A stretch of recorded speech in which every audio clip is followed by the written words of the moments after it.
Meni sejuk sekali ya desa Naringgul ini. Subur dan makmur. Jadi ingat lagu Kus Plus, bukan lautan tapi kolam susu.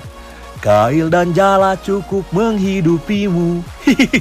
Maaf ya, suara Abdi yang pas-pasan ini. Oh ya, hampir lupa Abdi harus jemput Neng Lia untuk mengambil beras. Waduh, sabar ya Neng, sebentar lagi sampai ini.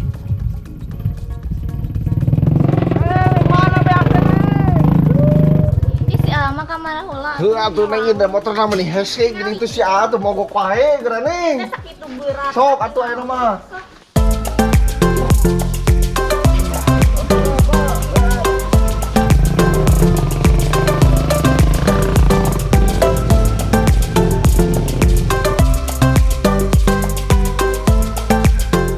Waduh, untung saja si Neng sabar menunggu AA.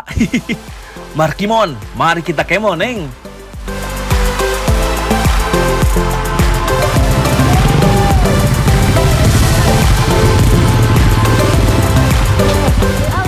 Ayo Neng, cepangan ya. Iya, tah. Sedapnya. Anak negeri, penasaran beras yang Abdi ambil ini buat apa? Beras ini akan kami olah menjadi kue manis yang mengenyangkan, yaitu kue awug. Jang, canak biasa nak karung. Mohon, ya. Nah, sok Neng kalebet, langsung kadiekeun we, Bu. Ya. Anak negeri, kue awug ini adalah jajanan khas Sunda yang berasal dari wilayah pedalaman. Dahulu, kue awug hanya dibuat oleh masyarakat Sunda saat selesai memanen. Namun, kini karena rasanya yang sangat enak, kue awug banyak dikonsumsi oleh semua kalangan kapan saja, tak harus menunggu waktu panen. Nah, Bu, tos lembut, Bu. Wadahan, Jang. Wadahan, siap. Mana batoknya, Bu? Iya, Bu, batoknya. Nah, setelah beras berubah menjadi tepung, selanjutnya dicampurkan dengan kelapa parut. Tambahkan sedikit garam, lalu aduk sampai merata. Tambahkan sedikit air, aduk sampai adonan berubah bentuk menjadi kenyal. Lalu masukkan ke dalam asupan wengku atau tempat untuk mengukus yang terbuat dari bambu. Nah, saat proses inilah gula merah dimasukkan sedikit demi sedikit. Lalu kukus deh. Simpel bukan? Meski terlihat sederhana, kue awug termasuk jajanan populer loh, khususnya di Pulau Jawa. Kue awug telah ada sejak zaman kerajaan. Hal itu dibuktikan dengan dicantumkannya kue awug dalam serat centini, yaitu kitab klasik ensiklopedia kebudayaan Jawa yang diterbitkan pada tahun 1814.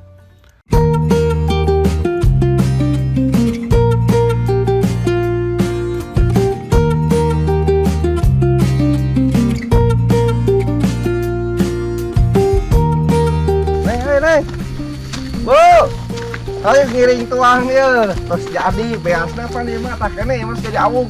Ayo buka dia Bu, kan dia, mah ayo orang tuang ayo, ayo tuang Bu kan dia Bu. Sok dia, sok cara likah dia.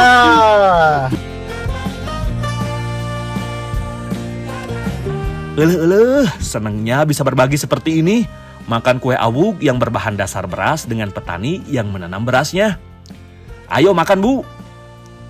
Meskipun bentuknya terlihat sederhana, namun saat dirasakan di mulut, bisa-bisa anak negeri semuanya jadi ketagihan.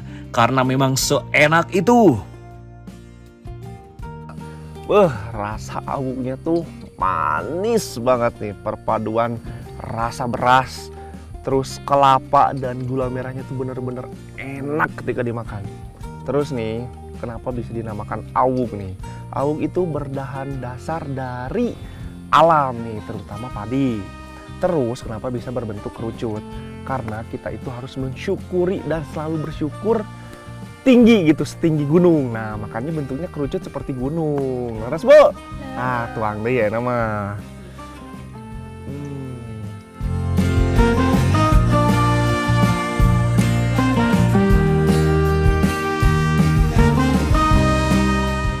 Nah, sekarang teh saya mau membuat kue putu sayang. Leres, Neng? Ih, lepat. Naon atuh? Sayang. Terus naon? Kue putu mayang. Oh, kue putu mayang. Iya atuh sayang. Ini dia bahan-bahan untuk membuat kue putu mayangnya. Simpel sekali bukan? Ya, tumbuk beras untuk membuatnya menjadi tepung. Lagi-lagi tugas Abdi soal pertepungan mah. Sementara itu, ibu memarut kelapa untuk membuat santan. Sedangkan yang Lia bertugas mengiris gula merah. Tas lembut, Bu. Angkat aja, Bu. Iya, angkat weh. Oh, siap. Langkah selanjutnya yaitu mencampurkan tepung beras dengan tepung kanji. Di sini menggunakan ukuran 2:1, yaitu 2 tepung beras, 1 tepung kanji. Aduk sampai rata, kemudian campurkan dengan santan kelapa, peras sampai ampasnya mengering, lalu tambahkan garam secukupnya. Adonan tinggal dimasak deh menggunakan api sedang, agar tidak cepat gosong ya, sambil terus diaduk. Anak negeri, beras bagi masyarakat Indonesia merupakan komoditi yang sangat dekat dengan kehidupan sehari-hari. Beras tak hanya dinikmati dalam bentuk nasi hangat, namun beras juga bisa diolah menjadi tepung yang bertekstur halus dan licin. Nah, dari tepung beras inilah muncul berbagai kreasi kuliner, tidak terkecuali kue putu mayang yang sudah terkenal akan kelezatannya. Angkat setelah adonan berubah bentuk menjadi kental. Lalu pisahkan ketiga wadah untuk diberi pewarna makanan, supaya terlihat menarik dan lebih menggugah selera. Adonan siap dibentuk. Dalam proses ini memang membutuhkan keahlian khusus, karena kalau tidak adonan yang muncul dari cetakan akan berantakan. Anak negeri, konon kue putu mayang ini dipengaruhi oleh kue putu mayam yang berasal dari India Selatan. Ya, keduanya memang punya bentuk yang mirip, bergulung-gulung seperti mie. Adonan yang sudah dibentuk menyerupai mie ini selanjutnya masih harus dikukus terlebih dahulu. Cukup mengukusnya sebentar saja, karena kalau terlalu lama, kue putu mayang akan bertekstur keras, bukannya lembut. Nah, seperti ini jadinya. Kue putu mayang siap disantap dengan kuah gula merah. Ini dia, Neng. Udah jadi. Awas jangan salah lagi nyebutnya. Enggak tuh, kue putu mayang. Laras, Bu? Udah jadi, lihat tampilannya meni cantik kayak si Neng. Sekarang kita makan. Aduh.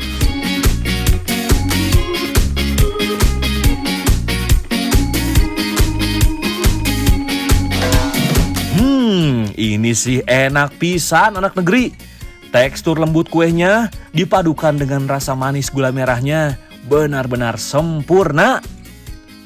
Tak hanya memiliki rasa yang manis dan legit, putu mayang juga memiliki tekstur yang sangat lembut yang membuat kue putu mayang dapat dikonsumsi oleh semua usia, baik anak kecil hingga orang dewasa dan orang tua. Ini nih kue putu mayang yang kriwil lucu nih.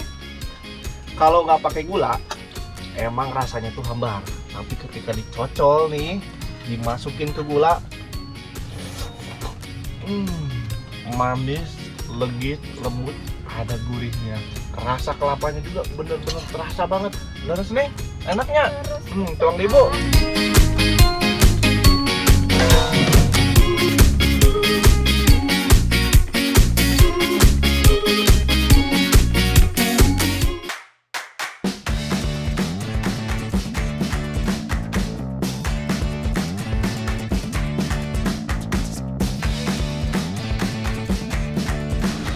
Si Neng karena yang naon sih kuat kekurusukan gitu, lagi cari apa cenanya?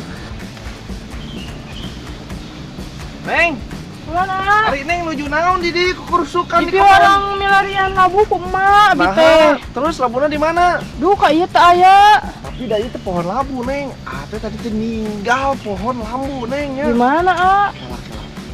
Itu salah mah di luhur tah, Neng. Hayu gura orang ka luhur. Di mana, A? Tadi teh aya gitu paling itu sih gura mah. Neng, Iya, ya. aheula Neng tulungan. Aduh, Neng. Ini mah namanya habis manis sepah dibuang. Nasib. Itu gara labu teh di kemana-nakeun ieu teh? Pada di kan itu, Neng pada di kamanakeun ya teh? Abi kan ieu terang ti Aa. Ih, terus Neng di piwarang Itu saha? orang ku emak. Mana sih mana? Si mana ka Di mana? bumi. Ah, mah jadi kieu itu kanggo masak cenah kanggo mana si Neng? Ya, pami wawartos mah sieun memang wae teh ge. Si Neng mah Jadi kita wawartos ka Bapak. Wios ieu teh. Wios mangga, daya kene. Salim heula. Nah, nuhun atunya Pak. Nya sawana. Nuhun ka ditu. Ya kami periogi mah ya kene ye.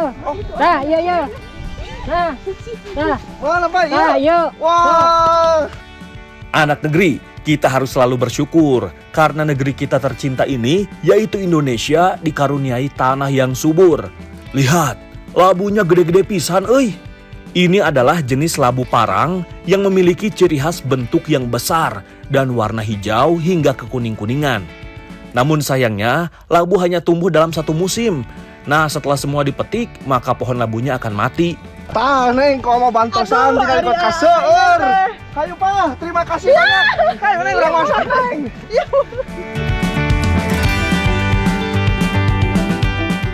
Nah, ada yang berbeda nih kali ini. Mau bikin dodol tapi pakai waluh. Jadi dodol waluh yang kita mau masak. Leres Neng?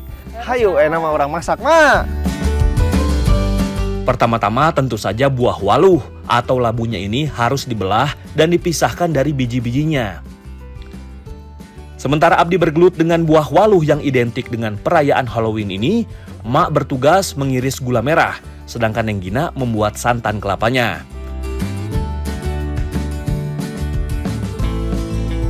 Nah, buah labu yang sudah dibersihkan, selanjutnya masih harus dikukus terlebih dahulu. Tenang, proses mengukus labu ini nggak lama kok, karena sifat daging labunya yang mudah lembek saat terkena suhu panas. Angkat setelah 15 menit proses pengukusan. Awas ke Neng eta Neng. Ya, awas. Sok, Neng, awas panas, Neng. Panas ah. Haluskan labu yang sudah selesai dikukus. Setelah daging labunya halus, barulah campurkan dengan santan kelapa. Kemudian tambahkan irisan gula merah dan yang terakhir campurkan susu bubuk. Lalu masak kembali menggunakan api kecil sambil terus diaduk supaya tidak gosong. Oh ya, ada beberapa faktor kenapa dodol waluh atau labu ini semakin langka atau semakin sulit ditemukan sekarang ini. Beberapa penyebabnya adalah proses pembuatannya yang tidak mudah hingga rasa yang hanya bisa diracik oleh para orang tua zaman dulu. Nih, ada fakta menarik. Ternyata waluh itu udah ada sejak zaman dahulu kala. Dulunya tuh bener-bener dulu banget. Terus nih, masih tentatif nih orang-orang teh. Banyak yang bilang waluh itu sayur. Banyak yang bilang juga waluh itu buah. Dan ternyata menurut penelitian bahwa waluh itu adalah buah. Jadi deh, dodol waluh yang legit siap untuk disantap.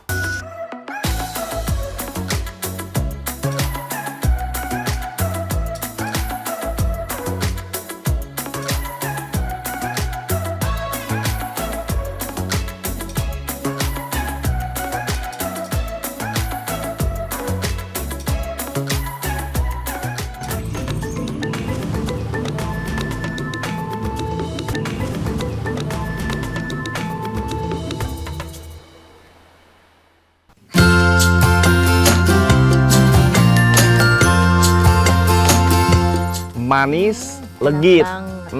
Ini dia nih, dodol waluh alias dodol labu. Ayo Mak, sekarang kita masak. Makan. Sekarang mah gilirannya bukan masak terus ya. Ama. Ya, meski memiliki rasa yang manis, namun jika dikonsumsi dengan tepat, dodol ternyata juga bagus loh untuk kesehatan. Memiliki kandungan niacin, membuat dodol bagus untuk menurunkan kadar kolesterol jahat dan meningkatkan kadar kolesterol baik.